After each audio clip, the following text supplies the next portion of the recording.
உண்மையை நியாயப்படுத்தி பேசினால் ஒன்று அவமானப்படுவீர்கள், இல்லை என்றால் காயப்படுவீர்கள். புரிய வைக்க முயற்சிக்காதீர்கள். இந்த உலகில் 90% சுயநலவாதி, 9% துரோகி, 1% நல்லவன். நீதான் பார்த்து பழக வேண்டும். போதிக்கும் போது கற்றுக்கொள்ளாத பாடத்தை பாதிக்கும் போதுதான் கற்றுக்கொள்கிறோம். மனதில் பட்டதையெல்லாம் பேசு, தவறில்லை. ஆனால் அடுத்தவரின் மனதை பட்டுப்போகும்படி பேசிவிடாதே. ஏனெனில் அவரிடமும் இருப்பது இதயம்தானே தவிர இரும்பல்ல. ஒவ்வொரு பொழுதும் உன் தேவைகளை நீயே நிறைவேற்றிக்கொள். சக மனிதர்களை நம்பி வாழாதே. ஏதோ ஒரு சந்தர்ப்பத்தில் அவர்களின் சுயரூபம் வெளிப்படும் போது மனம் உடைந்து சிதறி விடுகின்றது. நம் ஆட்டம் 40 வரை, அதற்கு மேல் உடம்பில் ஆட்டம் தொடங்கிவிடும். அனைத்திலுமே அளவோடு இருப்போம். ஒரு சின்ன பொய் தான் நம் பெரிய நம்பிக்கையை கூட உடைத்து விடுகிறது. முடியாது என எதையும் விட்டுவிடாதே. முயன்று பார், நிச்சயம் முடியும். அன்று வயதை பார்த்து வந்தது, இன்று வசதியை பார்த்து தான் வருகிறது மரியாதை. எதையும் சரியாக தேர்ந்தெடுக்க தவறினால் அனுசரித்து போவதை விட வேறு வழி இல்லை. நம்மளை டென்ஷன் படுத்த 1000 விஷயங்கள் இருந்தாலும் கூல் பண்ண ஏதோ ஒரு விஷயம் இருக்கும். அது என்னன்னு கண்டுபிடித்தால் போதும். அதுவே பெரும் நிம்மதி.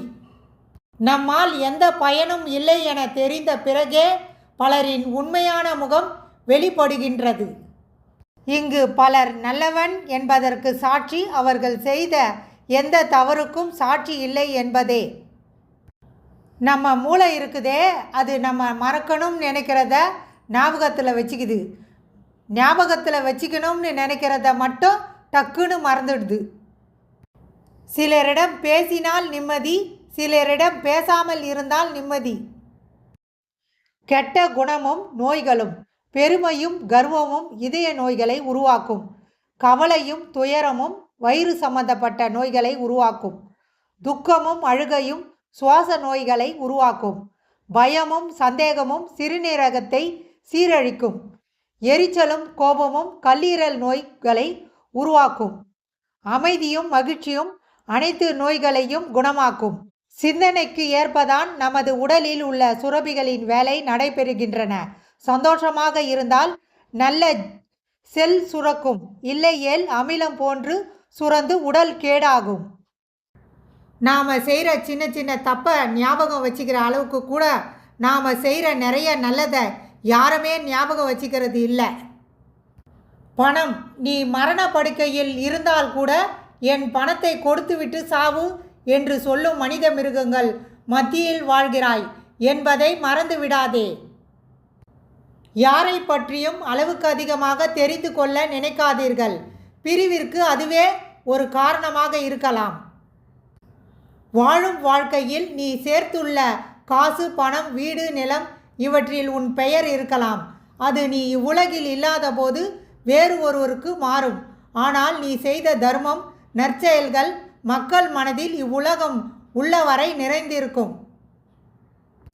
பணம், நீ மரண படுக்கையில் இருந்தால் கூட என் பணத்தை கொடுத்துவிட்டு சாவு என்று சொல்லும் மனித மிருகங்கள் மத்தியில் வாழ்கிறாய் என்பதை மறந்து விடாதே. உயிரோடு இருக்கும்போது முகத்தை பார்த்து கூட பேச மாட்டாங்க. ஆனால் செத்து போயிட்டா கடைசியாக ஒரு தடவை முகத்தை பார்க்க முடியலேன்னு அழுவாங்க. இவ்வளோதான் சார் வாழ்க்கை. உண்மையாக பேசி பழகு, உன்னை சுற்றி ஒருத்தன் இருக்க மாட்டான்.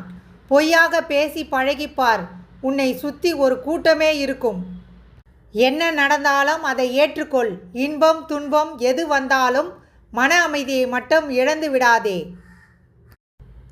கேரட் சரியில்லை என்றால் கூடையில் வைக்காதீர்கள். கேரக்டர் சரியில்லை என்றால் கூடவே வைக்காதீர்கள். அளவோடு இருக்க வேண்டும், எல்லையை மீறக்கூடாது என்பது தூக்கி வீசிய பின்புதான் தெரிகிறது.